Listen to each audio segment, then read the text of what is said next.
নমস্কার বন্ধুরা, আজকে আমি ডিম ছাড়া বাটি কেক করে দেখাবো। আপনারা এই পুরো ভিডিওটা দেখতে থাকুন, ভালো লাগবে। আমি 2 কাপ ময়দা নিয়ে নিয়েছি, তারপরে আমি ছোট কাপের 1 কাপ দই নিয়ে নিয়েছি। স্বাদ মতো লবণ দিয়ে দেবো মিষ্টিটা ঠিক রাখার জন্য, 1 চিমটে বেকিং সোডা।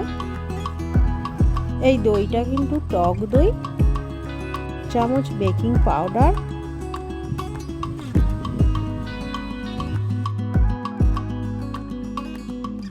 তারপর আমি লিকুইড দুধ দিয়ে ভালো করে গুলতে থাকবো।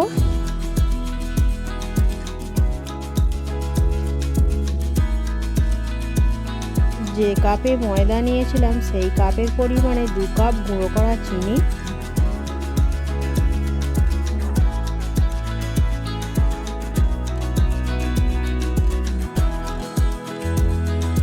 প্যাকেট গুঁড়ো দুধ,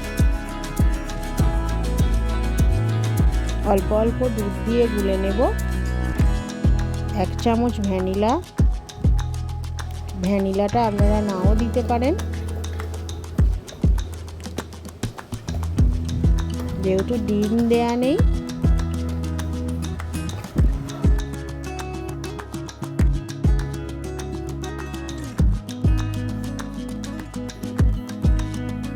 কিছুটা পরিমাণ বাটার আমি একটা ছোট বাটি করে তুলে রাখবো, পরে লাগবে। তারপর আমি দিয়ে দেব 1 চামচ কোকো পাউডার,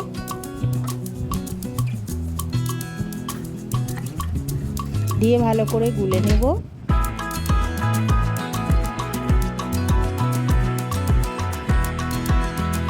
বাটারটা ঠিক এই রকম ঘনত্বের হবে। তারপরে আমি 3টে ছোট বাটি নিয়ে নিয়েছি, সেই বাটিটাই আমি রিফাইন তেল মাখিয়ে নেব, যাতে কেকগুলো খুব সহজে উঠে যায়। প্রত্যেকটা বাটিতে আমি হাফ হাফ করে বাটার ঢেলে নেব, পুরোটা আমি ভর্তি করব না, কারণ কেকটা অনেকটা ফুলবে। তারপর আমি একটা কড়া স্ট্যান্ড বসিয়ে দিয়ে তাতে থালা বসিয়ে দিয়ে বাটিগুলো বসিয়ে দিয়ে চাপা দিয়ে দেব। তারপর আমি 10 মিনিট পর ফিরে এসে বন্ধুরা, যে বাটারটা আমি তুলে রেখেছিলাম সেই বাটারটা আমি একটু ওপর দিয়ে ডিজাইন করে নেব। তারপর আমি আবারও থালাটা ওপর দিয়ে চাপিয়ে দেব। 30 মিনিট পর আমি ফিরে আসব বন্ধুরা। কেকটা কত সুন্দর হয়েছে এবং ফুলেছে দেখুন। আমি একটা কাঠি দিয়ে কেকটায় আমি দেখে নেব কেকটা ওই কাঠিটার গায়ে কিছু লাগছে কিনা। দেখুন বন্ধুরা, একটুও কাঠিটার গায়ে লাগেনি বাটারটা, তার মানে হয়ে গেছে।